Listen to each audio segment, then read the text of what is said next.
ষষ্ঠ উপজেলা পরিষদ নির্বাচনের প্রথম ধাপে গোপালগঞ্জের ৫টি উপজেলার মধ্যে ৩টিতে নির্বাচন অনুষ্ঠিত হবে আগামী ৮ই মে।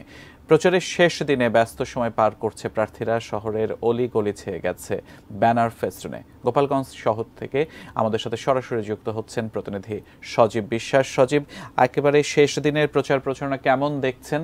প্রার্থীরা বা ভোটাররা কি বলছেন, সব মিলে আমাদের জানাবেন। সিয়াম, প্রার্থীরা কিন্তু সকাল থেকেই মাঠে রয়েছে এবং প্রচার প্রচারণার, আপনি যেমনটি বলছিলেন যে প্রচার প্রচারণার কিন্তু আজকে শেষ দিন। সেই শেষ দিনের শেষ বিকালে কিন্তু প্রার্থীরা এখন পর্যন্ত মাঠে রয়েছেন এবং আজকে আমাদের গোপালগঞ্জের আবহাওয়া একটু বিঘ্ন ঘটেছে। এই কয়েকদিন যে তীব্র তাপদাহ চলছে, সেই তীব্র তাপদাহের পরে কিন্তু গোপালগঞ্জে আজকে কিন্তু সেই গুড়ি গুড়ি যে স্বস্তির বৃষ্টি সেটি কিন্তু আজকে পড়ছে এবং প্রচার প্রচারণায় খানিকটা ব্যাঘাত ঘটতে পারে বৃষ্টির কারণে।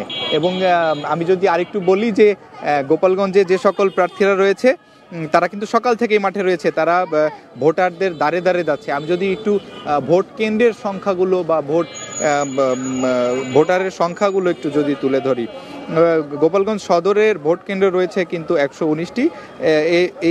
এই গোপালগঞ্জ সদরের ভোটারের সংখ্যা রয়েছে 2,93,151 জন এবং টুঙ্গিপাড়ায় ভোট কেন্দ্র রয়েছে কিন্তু 31টি।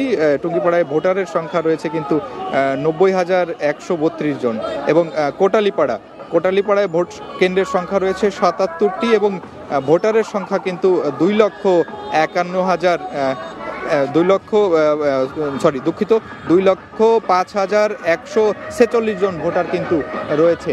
এই 3 উপজেলায় মোট প্রায় 5 লক্ষর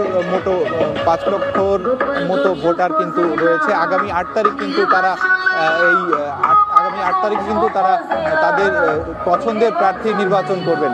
তো এই বৈরী আবহাওয়ার মধ্যেও কিন্তু আপনি দেখতে পাচ্ছেন আমার পিছনে, বৈরী আবহাওয়ার মধ্যেও কিন্তু রোড শো, মাইকিং এবং প্রার্থীরা কিন্তু যে সকল প্রচার প্রচারণা আজকে শেষ দিন এবং তারা ব্যাপক পরিমাণ সেই প্রচার প্রচারণা কিন্তু চালাচ্ছে। রেজন, এই ছিল আমার কাছে গোপালগঞ্জ থেকে সর্বশেষ।